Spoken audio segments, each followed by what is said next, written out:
Hey les amoureux du ballon rond, l'info du jour. Le mercato est en feu et aujourd'hui on vous balance toutes les infos croustillantes, les transferts déjà bouclés, les rumeurs les plus folles et les dossiers chauds du moment qui va faire LE gros coup. C'est le moment de tout décrypter ensemble. Installe-toi bien, abonne-toi si c'est pas déjà fait et c'est parti pour le débrief mercato signé C'est Sport.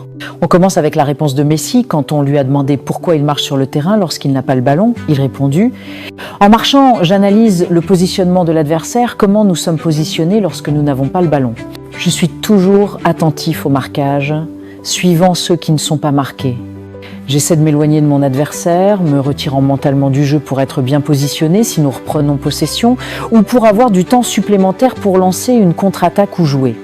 J'étudie comment l'adversaire se met en place lorsqu'il attaque. Selon J.P. Varsky, et maintenant en Arabie Saoudite, Jorge Jesus admet qu'entraîner Cristiano Ronaldo est quelque chose de spécial. C'est un défi sportif. Ronaldo est différent, même à son âge biologique. Il a 40 ans et il joue encore. Au Portugal, on ne sait pas comment valoriser Ronaldo. C'est le plus grand modèle humain au monde. C'est la plus grande célébrité au monde. Il dépasse largement le monde du football. Selon vous, que pensez-vous de ça? Dites-nous dans le commentaire. Maintenant, place à la mercato du jour, on commence. En Angleterre, Chelsea apprécie beaucoup Kenan Yildiz, mais aucune offre n'a été transmise à la Juventus à ce jour. Le focus total des Blues reste sur le dossier Xavi Simons, qui est considéré comme la priorité absolue. Concernant Yildiz, la Juventus ne veut pas le vendre et le joueur n'envisage pas de départ pour l'instant. Il faudrait une offre XXL pour faire bouger les choses et ce n'est pas à l'ordre du jour côté Chelsea.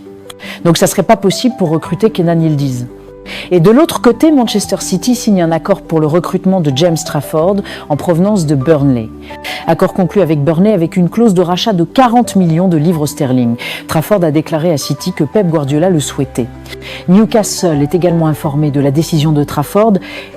Malgré la signature d'un nouveau gardien, Ederson devrait rester à Manchester City cet été et Stéphane Ortega pourrait encore partir, mais rien n'est encore proche pour le moment. Maintenant pour Mendy. Benjamin Mendy, 31 ans, est libre. Zurich a mis fin à son contrat. Il n'a pas livré ce qu'on attendait d'un joueur de son calibre. Son niveau de forme n'est pas à la hauteur de ce qu'on attend d'un joueur de ce championnat, avait déclaré son entraîneur Ricardo Moniz récemment. Mendy avait aussi été aperçu à une fête quelques heures après une défaite 4-0 contre Bâle. La fin de carrière est tellement triste.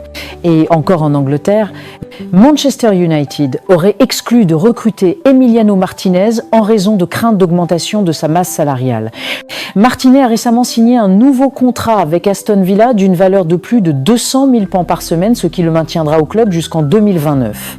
Toujours à Man United, Manchester United aurait pris contact avec Aston Villa pour un éventuel transfert d'Ollie Watkins.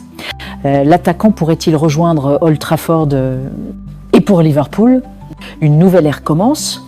Liverpool a officiellement annoncé les signatures d'Hugo Ekitike, Jérémy Frimpong, Florian Wirtz et Milos Kerkez dans le cadre d'une refonte estivale spectaculaire. Les Reds sont revigorés et la Premier League devrait avoir peur. Que pensez-vous de ça? Dites-nous dans le commentaire.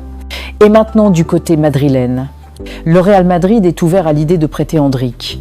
Il estime que le profil de Gonzalo Garcia est actuellement plus intéressant. Un prêt permettrait de ne pas freiner la progression du jeune Brésilien. Cependant, il souhaite rester et reproduire le succès de Vini Junior. Toujours au Real, le Real Madrid ne cédera pas aux exigences salariales de Vinicius Junior. Vinicius Junior a réclamé une revalorisation de son salaire, mais le Real Madrid a refusé de l'augmenter pour l'instant. Le club lui accordera 1 an supplémentaire pour progresser sur le terrain et prouver qu'il mérite un nouveau contrat. Si ses performances ne convainquent pas la direction, le Real Madrid envisagera alors de le vendre. Selon Ser Deportivos, et le futur de Rodrigo dépend de lui seul et personne d'autre, il a les cartes en main et c'est à lui seul de décider son avenir. S'il demande à partir, le club ne le lâchera pas pour moins de 5 millions d'euros. S'il demande à rester, le club lui demandera de fournir les efforts nécessaires pour gagner sa place. Selon Ramon Alvarez et même, il y a encore plus des infos, ne soyez pas pressés, on continue. Et maintenant, en Allemagne, le Bayern Munich est prêt à intensifier sa campagne pour Luis Diaz, joueur de Liverpool, avec une nouvelle offre de 75 millions d'euros, après le rejet de son offre initiale de 5 millions d'euros. L'ailier colombien est une cible clé pour les Bavarois, qui cherchent à renforcer leur attaque. Mais Liverpool s'attend à recevoir une offre de 70 millions d'euros, plus 10 millions d'euros de bonus de la part du Bayern Munich pour Luis Diaz dans les prochaines heures. Selon Sacha Tavolieri, les discussions sont en cours entre les deux clubs. Le joueur souhaite rejoindre le club bavarois et attend un accord selon Plétigol. Et d'autre côté, Xavi avait postulé pour le poste d'entraîneur principal de l'équipe nationale indienne, mais ils ont décliné l'opportunité car les conditions financières de l'accord dépassaient leurs moyens. Selon The Times, que pensez-vous de cela? Dites-nous dans le commentaire. Et maintenant, quelques infos du jour concernant Barcelone et Real Madrid. On commence à Barcelone. Selon Mundo Deportivo rapporte que le Barça envisage sérieusement de retirer le brassard de capitaine à Ter Stegen. Effectivement, le gardien pourrait quitter le brassard cette saison. Hansi Flick et la direction s'accordent à dire que Ter Stegen n'est PA, la personne idéale pour diriger l'équipe actuellement. Tout aurait pu se compliquer après sa blessure lorsque Ter a décidé d'attendre seul la fin de sa convalescence sans penser au club. Et d'autre côté, en réponse à la récente frénésie médiatique, Hansi Flick a imposé une interdiction totale des fêtes entre joueurs pendant la saison. Le nouveau code interne du FC Barcelone comprend désormais des règles beaucoup plus strictes concernant les fêtes et les activités médiatiques de haut niveau, selon Diario Sport. Et maintenant du côté madrilène, lors de la Coupe du Monde des clubs, chaque joueur du Real Madrid a reçu 50 000 euros pour la phase de groupe, 80 000 euros pour les huitièmes de finale, 150 000 euros pour les demi-finales. Une prime totale de 280 € a été attribuée en reconnaissance de leurs efforts lors de la première édition de la Coupe du Monde des clubs. Selon Marca, le Real Madrid aborde la fin du mercato en toute tranquillité, ayant bouclé ses priorités très tôt. Le club reste néanmoins actif et vigilant, prêt à réagir en cas de départ pour assurer un remplaçant immédiatement disponible. Selon Diario AS, le Real Madrid souhaite que Ferland Mendy quitte le club cet été. Le Real Madrid lui facilitera la tâche pour un départ. Leur plan est d'avoir Fran Garcia et Alvaro Carreras comme latéraux gauche. Et d'autre côté, le Real Madrid passe à la vitesse supérieure en matière de technologie. Le club investit massivement dans l'intelligence artificielle pour mieux identifier et prévenir les blessures chez ses joueurs. Cette IA analyse une multitude de données, charge d'entraînement, antécédents de blessures, qualité du sommeil, nutrition, performance sur le terrain et même l'état émotionnel du joueur. L'objectif est clair, des résultats immédiats et une baisse des blessures de 30%. Un nouveau pas vers l'excellence sportive.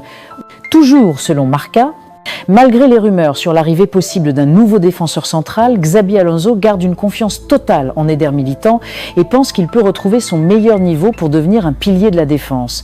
Ses bonnes minutes face au PSG ont beaucoup enthousiasmé, mais la patience reste essentielle. Et pour terminer, le PSG fait sa rentrée le mercredi 6 août. Prévu de base, le 4 août, la reprise a finalement été repoussée de 2 jours. Encore en Angleterre. Victor Gyökeres est actuellement en route pour Londres avec son agent Çetin Kaya. Gyökeres est prêt pour la visite médicale d'Arsenal car il souhaitait uniquement rejoindre les Gunners, refusant plusieurs propositions. Ici, Victor est accompagné de Hassan Çetin Kaya qui a joué un rôle clé dans la renonciation à sa commission pour aider son client à signer dans le club qu'il convoitait à des moments cruciaux des négociations. Et c'est tout pour aujourd'hui, n'oubliez pas de vous abonner et d'activer la cloche de notification pour ne rien rater de nos prochaines vidéos. Bye bye bye.